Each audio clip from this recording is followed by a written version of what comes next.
All right. Now we need to talk about the gas laws and the relationship between all the variables inside gas laws and how those are going to help us work through some of this stuff. There are four variables that determine the state that a volume of gas is in. Okay, so temperature has an impact. So the temperature of the gas has a huge impact on the state of the gas or what volume it occupies or any of that stuff. The pressure that the gas is under has a huge impact on what we see. The volume of a gas, whatever amount of volume that gas is allowed to use or allowed to take up, has a huge impact on the conditions under which the gases are. And of course the amount of gas that is present. Usually we measure that one in moles. Those are the four variables that are going to take advantage of, or that we need to look at and be aware of as we work our way through working with gases. And so the first one we're going to talk about is Boyle's law. And Boyle's law is the pressure-volume relationship. And so what Robert Boyle said is that the volume of a sample of gas will increase as the pressure on it decreases.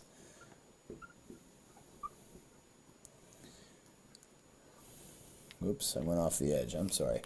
But the volume of a sample of gas is going to get larger when you decrease the pressure on it. There's an inverse relationship between pressure and volume of a gas. And so when we talk about this little image here of a balloon, this is at sea level. You can see it's this size. It scales up. It goes way up in the atmosphere and it gets bigger.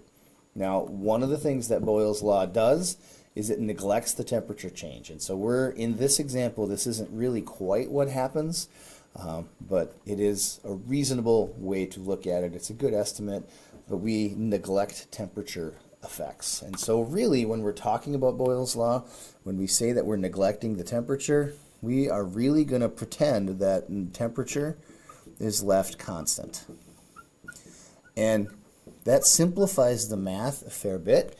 And we're going to talk about a little bit more as we move forward today, how that changes when temperature is not held constant. But for Boyle's law to work, we're going to pretend that the temperature is a constant. So what Boyle's law says is that the volume of a fixed quantity of gas maintained at constant temperature is inversely proportional to its pressure. Mathematically, we would say that it looks like this, where we say that volume is going to equal a constant times 1 over P. And so there's our inverse relationship. Or we may want to say it that pressure times volume is going to equal our constant. Okay, now that's kind of a bulky mathematical expression that really doesn't help us much because we don't have a value for a constant that we can just throw in there when we're using Boyle's law. Boyle's law is traditionally used when we're talking about one sample of a gas where we change a temperature or a pressure on it and then we try and figure out what happens to it. If we're using the exact same gas sample and we're not really doing a whole lot else with it, we can use the expression P1V1, the pressure 1 times the volume 1 is equal to the pressure 2 times volume 2. And what we're talking about, P1V1, that's the pressure and the volume of the object before we make a change on it.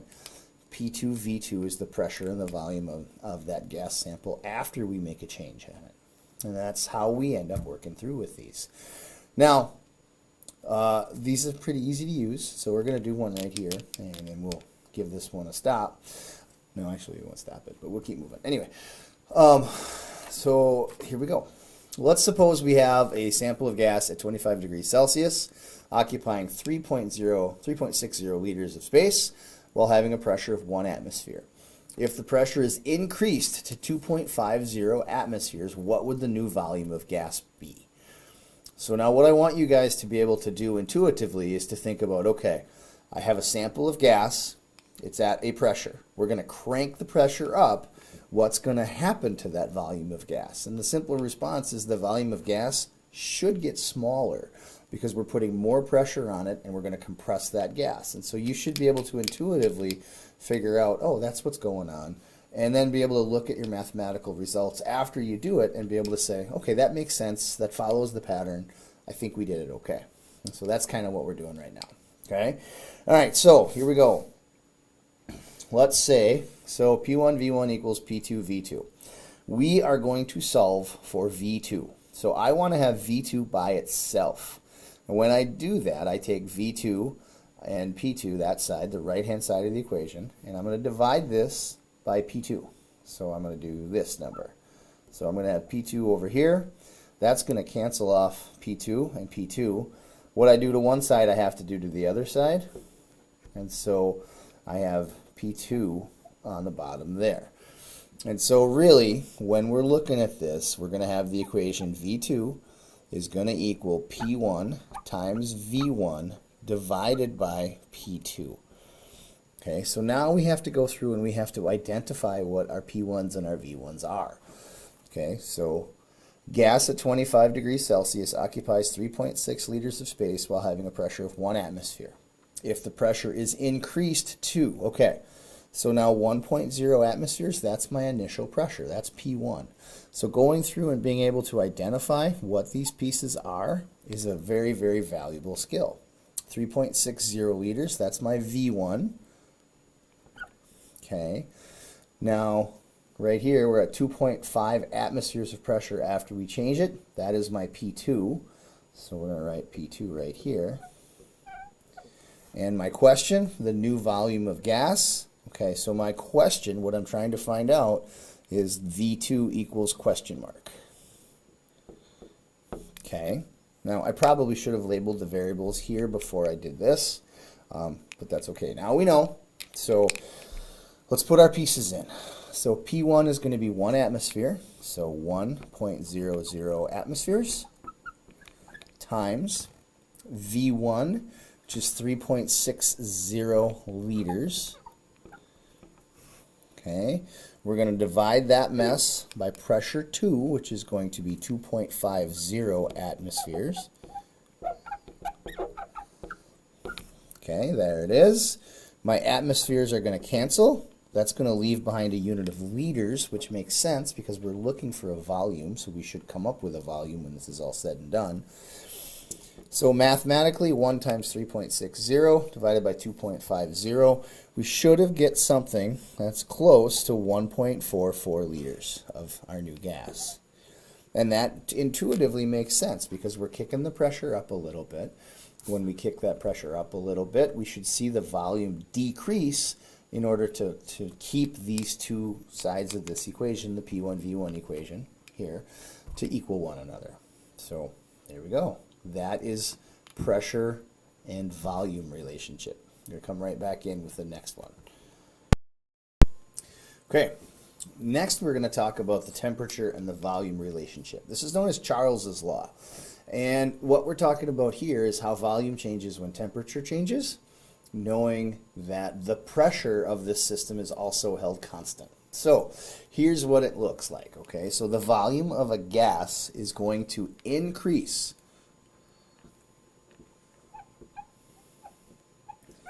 if its temperature is increased.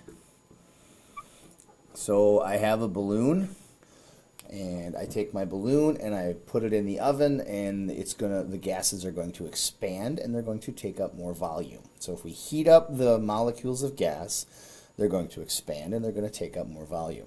We'll talk about why that is later in the chapter, but for right now we're just going to say that's where it's at. Okay.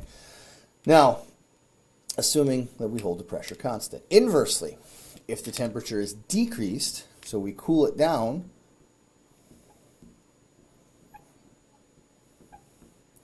the volume is going to decrease as well. And so that's what we see over here. If we cool the volume, the container of gas down, the volume, if it's allowed to flex, it's going to flex and it's going to suck itself in and it's going to contract. living up here in Wisconsin in the cold, we see that car tires, the first cold snap of the winter, we see car tires look underinflated because the gases inside the tires are underinflated because they cooled down, because their temperature is such that it cooled down enough and the tire, the volume got a little bit, it sucked the gas in, and so the tires look like they're a little flat. So something we have to live with working here. Now, Charles's law tells us the volume of a fixed amount of gas maintained at a constant pressure is directly proportional to its absolute temperature. All right, so mathematically what that looks like, it's going to say that V, our volume, is going to equal a constant times T. Or, if we want to say it another way, which is more useful probably, volume over temperature is going to equal our constant. And so the value of this constant depends on the pressure and the amount of the gases present. Okay, now, one of the things that we have to do, because we have temperature in the denominator, we have to make sure that we can't ever end up with a 0 in our denominator because our math would get funky and it wouldn't work. And so that's why when we work with this chemical equation, or when we work with this mathematical expression, we always have to convert our temperatures from whatever unit we're in into kelvins, because that's just the way it has been described. By putting it into Kelvin, that makes sure that we don't have any opportunity for having a 0 in the denominator, because we can't ever get a 0 actual temperature when we're working with gases. And so to do that conversion, and we've done this before, but K is going to equal the temperature of Celsius, so temperature Celsius plus 273.15. Okay, and so we need to make sure that we can do that, and that's something that's going to happen pretty regularly. That is certainly going to be something that we're going to see as we continue our work with this.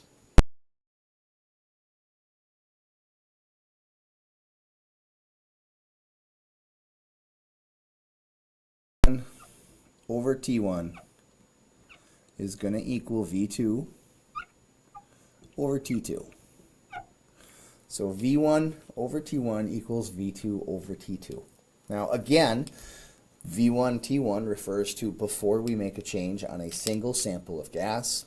V2 T2 is the conditions after we make that change upon that gas. And so that's how we work it out. Now again, we can't exchange the number of molecules, so this has to be a closed system so that the number of gas particles inside our system don't change, but that's where we're going with it. So now let's work through this and make sure that we can do these problems and take care of what we need to take care of. So an example, here we go. A sample of gas has a volume of 900 milliliters at a temperature of 27.0 degrees Celsius. What will the new volume be when the temperature is increased to 132 Celsius? Okay, so my V1 is right here. So that's my initial volume. 27 degrees Celsius, that is my T1. Right over here we have 132 degrees Celsius, that is my T2. And so V2 is my question mark. That's what we're looking for.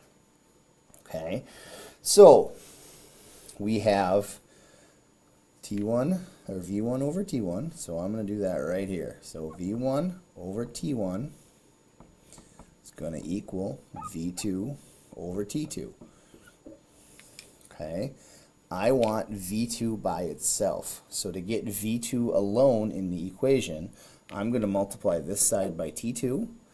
What I do to one, I have to do to the other. So T2 cancels, and I have V2 is now going to equal T2 V1 over T1. Okay, now let's start putting our pieces in. Now I do have a hint right here where I say that temperature has to be in Kelvin. So tink, temperature has to be in Kelvin. That is the worst box ever, but that's okay, it doesn't matter.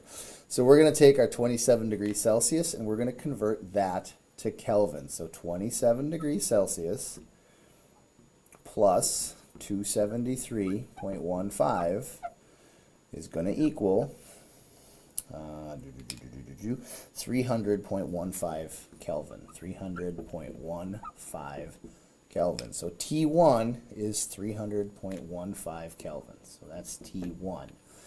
T2, I'm just going to write it right up here above my dome because I'm running out of space in the little margins there. T2 is going to equal 132 Celsius plus 273.15. And so this is going to be 405.15 K. Okay, so let's start putting our pieces in. So V2 is going to equal T2. Okay, T2 is going to equal, we just calculated, is 405.15 K times our volume original. That's what this is, volume 1, so that's 900 milliliters. That's going to get divided by our temperature 1, and we did our temperature 1 right here. It was 300.15 K. Okay, so that's the math. My temperatures cancel off, leaves behind a unit in milliliters, which is a volume unit. So thankfully that means that we set it up correctly. And so because we set it up correctly, now all we have to do is do the math. 405.15 times 900 divided by 300.15. The number that we get out of this is 1214. So 1214.8 milliliters. And so that kind of makes sense because we increased the temperature a whole bunch, so the volume should have got bigger, and so that's what we were hoping for. So that makes sense, that mathematically it works. So cool. Last one that we're going to talk about then is the quantity-volume relationship, otherwise known as Avogadro's law. Avogadro's law tells us that the volume of a gas maintained at a constant temperature and pressure is directly proportional to the number of moles of gas. Okay, and so the way that that looks is like this, where we say that V is going to equal a constant times N, or V over N is going to equal a constant. Okay, now N is equal to the number of moles, just so that we are on top of that right away. And that's what we know. So the other variables are still the same. So an example of this with any gas is with a volume of, all right, so any gas with a volume of 22.4 liters. I gotta reach a little further, I'm sorry. Guess my wingspan isn't as long as I thought it was. 22.4 liters.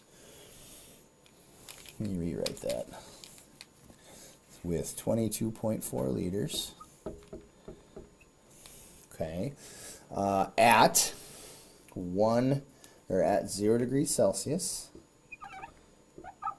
So this is a 0.0 degrees Celsius, and under 1 atmosphere of pressure, will contain Avogadro's number of particles, which you may not remember Avogadro's number, but it is 6.022 times 10 to the 23rd. Okay, and so that is Avogadro's law. And we're going to work with that a little bit, but honestly not a whole lot.